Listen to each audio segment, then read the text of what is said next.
이 이야기는 내가 18살, 20년도 더 된 옛날 이야기야. 그 당시 난 미용 전문 학교에 다니고 있었어. 시외에서 도쿄에 있는 학교까지 매일 통학하던 같은 반 친구 M으로부터 흥미로운 이야기를 듣게 되었었어. 우리 삼촌이 스키장에서 일하시는데 리프트 공짜로 타게 해주신단다. 이런 기회라면 안 갈 수가 없지.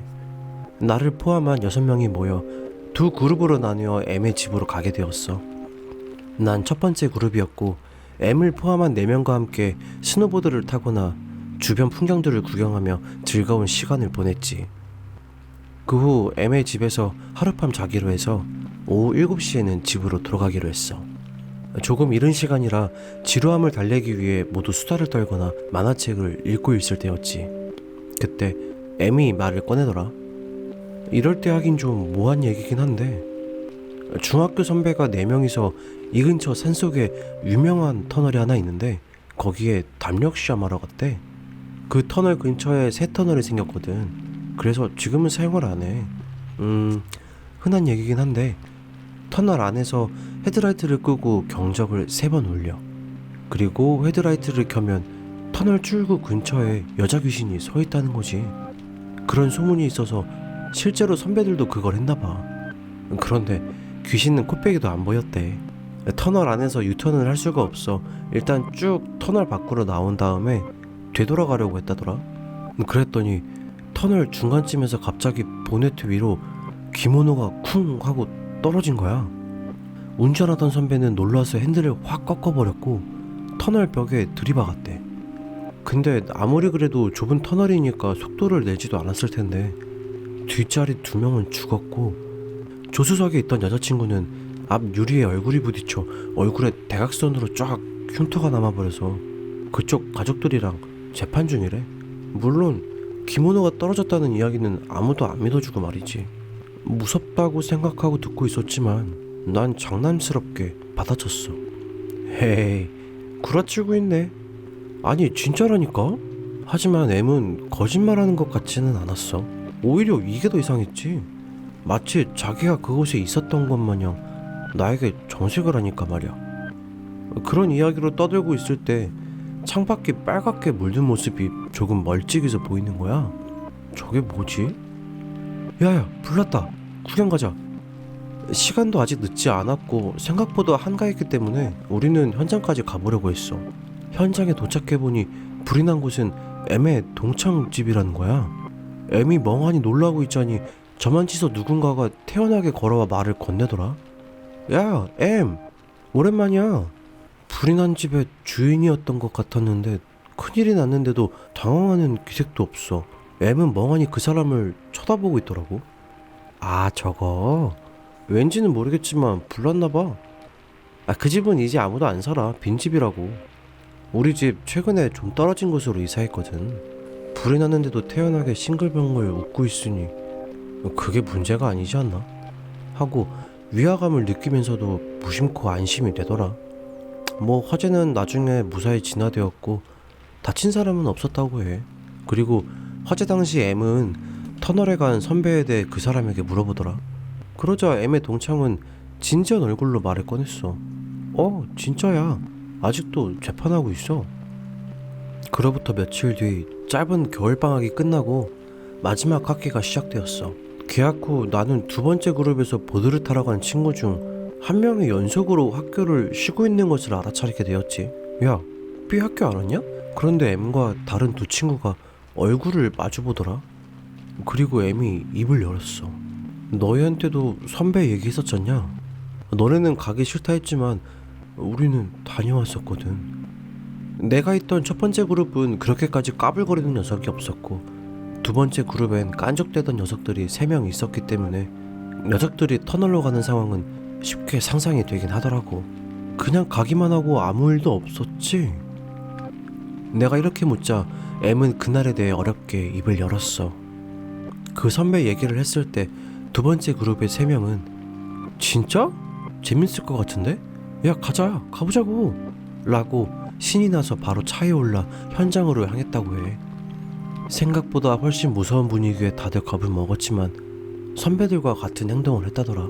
하지만 아무 일도 없었고 유턴해서 돌아올 때도 아무것도 없었다는 거야. 뭐야, 역시 뻥이잖아. 그렇게 말하면서도 다들 속으로 안심했는지 돌아오는 차 안은 조금 들뜬 분위기였대. 운전자는 M, 조수석에 B, 뒷자리에는 나머지 두 사람이 앉아 있었고 앞쪽에 있는 두 사람과 뒤쪽에 있는 두 사람이 이야기를 나누고 있었는데 뒤쪽에 있는 두 사람이 갑자기 조용해진 것을 알아차렸다고 해. 그래서 M이 백미러로 뒤에 있는 두 사람을 힐끗 보았다고 하는데 그들 사이에 처음 보는 여자가 앉아 있었다고 하는 거야. 물론 차는 한 번도 세운 적 없었고 아무도 태우지 않았지. 뒤에 앉은 두 사람도 그 존재를 의식한 듯 고개를 비스듬히 숙인 채 굳어 있었다고 해. 나중에 그 두 사람이 말했는데 오싹한 느낌이 드는 순간 옆에 뭔가가 있는 것 같았고 기척이 느껴지는 쪽을 천천히 바라보니 시야 한쪽에 여자가 보인다는 것을 깨닫고 두려움에 몸이 굳어버렸다더라. M도 무서워서 운전하고 있는 게 고작이었고 빨리 집에 가고 싶다는 마음으로 계속 운전했었다고 하더라. 그런데 B만 그 상황을 전혀 눈치채지 못했고 갑자기 대답이 없는 M에게 조금 짜증을 냈다는 거야. 야, 너 갑자기 나 무시하냐? 이상한 놈이네. 안 그러냐? 뒤를 돌아보며 두 사람의 동의를 구하려던 순간 완전히 보고 말았겠지. 그들 사이에 앉아있던 처음 보는 한 여자를. B는 세차게 고개를 앞으로 돌리고 고개를 숙인 채 떨고 있었다고 해. 가까스로 집에 도착한 순간 그 여자는 사라졌다더라. 모두 헐레벌떡 차에서 내려 집으로 뛰어들어갔고 진짜 있었어, 귀신. 이제 어떻게 해야 되냐?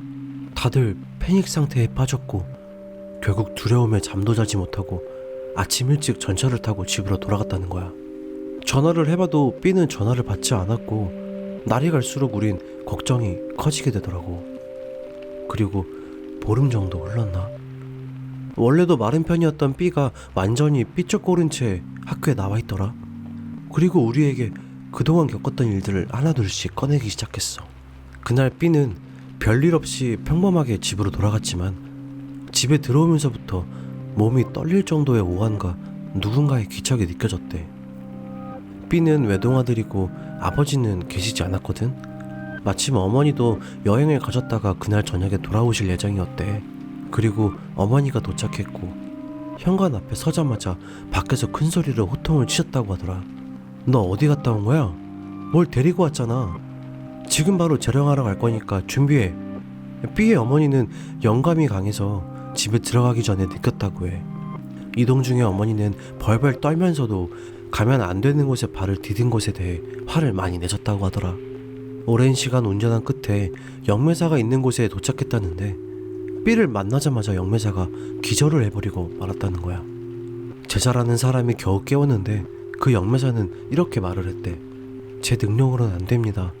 저희 스승님을 찾아가세요, 제발. 그렇게나 심각한 상황인 건가? 라고 생각하면서도 B는 시키는 대로 할 수밖에 없었다고 해. 그런데 소개받은 시설 주차장에 도착하자마자 제자로 보이는 젊은 사람이 안색을 바꾸고 나오더라는 거야. 스승님께서 본인 능력으로는 안 된다고 하십니다. 더 높은 분을 소개해드리겠습니다. 그렇게 말할 뿐 B를 만나주지도 않더래. 이렇게 네다섯 번 같은 상황이 반복되고 결국 마지막에 도착한 곳에서 대답을 들을 수 있었대. 자신은 없어요. 완전히 재량하지 못할 수도 있습니다. 그래도 괜찮으세요? 그래도 방법이 없었던 B와 어머니는 지푸라기라도 붙자는 심정으로 부탁을 했다고 해. 재령을 하는 데에는 3명이 달라붙어 3일 정도 걸렸다더라. B 본인도 재령 중에 기억이 거의 없는 듯 기절했다가 깨어나기를 반복했다고 해. 완전히 재령했을 겁니다. 자신은 없지만. 영매사에게 걱정스러운 말을 듣긴 했지만 그만큼 강한 귀신이었겠지. 그 당시에 B는 후련한 듯 이제 괜찮아 라며 웃고 있었는데 10일 동안 거의 밥도 못 먹고 물도 못 마시며 홀쭉하게 야윈 B의 모습을 보니 정말 위험했다는 생각이 들더라. M은 그 후 유명한 미용사로 활동하고 있고 귀신이 붙었던 B는 경영 실패와 우울증으로 힘든 시간을 보냈지만 지금은 교사 생활을 하고 있다더라. 만약 내가 그 터널에 들어갔다면 나는 지금처럼 이렇게 너희들에게 이야기를 할 수 있었을까?